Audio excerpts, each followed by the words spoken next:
Ketua Umum Partai Nasdem Surya Paloh mengajak seluruh elemen bangsa Indonesia bersatu bersama memajukan negeri Indonesia. Perbedaan pandangan dalam berdemokrasi dinilai wajar selama masuk dalam upaya memperbaiki sistem Indonesia menuju lebih baik. Saya pikir antaranya adalah begini, ini bangsa kita yang sedang berjuang dengan seluruh upaya yang memungkinkan agar bisa mengejar ketinggalan kita dari kemajuan bangsa-bangsa lain yang sudah dicapai. Seluruh potensi kita miliki di negeri ini. Tapi kita sedang berjuang bagaimana mendayagunakan seluruh potensi yang ada. Tidak terbatas hanya sumber daya alam, tapi sumber daya manusianya. Ini saling melengkapi.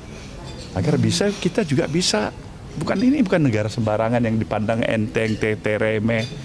Ya kan? Jangan karena masalah yang memang kita buat sendiri atas dasar keterbatasan kita untuk memahami betapa kompleksnya permasalahan yang dihadapi oleh bangsa ini, nah, kita menjebak atau terjebak itu lebih tepatnya, hingga bisa menimbulkan suatu distabilitas. Ketika distabilitas sudah terjadi di negeri ini, rasanya untuk maju kembali pada tahapan ini, itu takes time lama sekali, bahkan terlalu banyak energi, waktu terbuang. Saya nggak bisa membayangkan itu dalam usia saya ini. Saya khawatir kalau ini kita setback saja, karena mundur akibat distabilitas, kondisi chaos, ya kan? Mungkin saya bisa sempat melihat nggak Indonesia yang lebih hebat lagi? Itu kerisauan hati saya. Ini manusiawi sekali. Kebetulan saya sebagai pucuk pimpinan di Partai Nasdem ini. Nah, ini melatar belakangnya. Jadi saya ingin mengingatkan, satu, Nasdem itu menjunjung tinggi, konsisten sekali.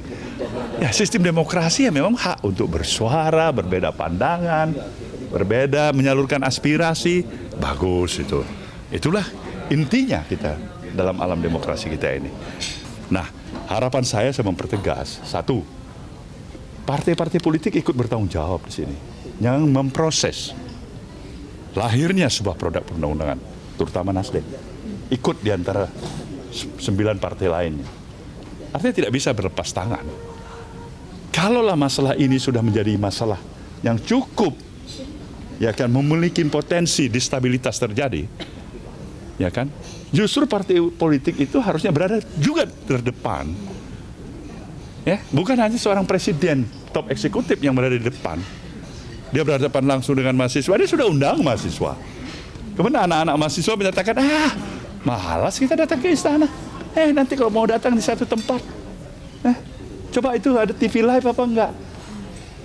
Saya pernah muda, saya adalah aktivis pergerakan.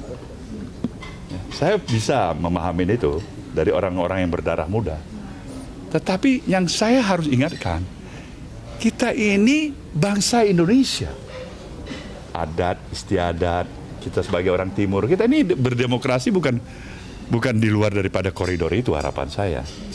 Adat kita itu ya memang bagaimanapun, seorang presiden, dia bukan hanya presiden sebagai kepala pemerintahan, dia juga kepala negara.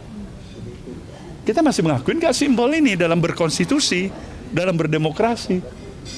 Karena kalau enggak, kita sengaja mendorong agar timbul fasisme kembali di negeri kita ini. Otoriter kembali di negeri kita ini. Itu yang tidak boleh terjadi. Karena hanya mempertahankan kekuasaan. Kenapa kita dorong ke sana?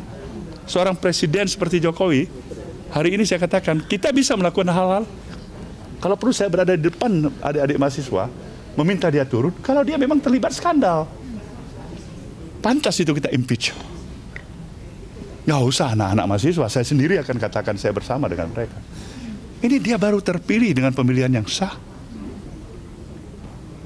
Dia tidak ada tutur bahasanya yang barangkali kontroversial.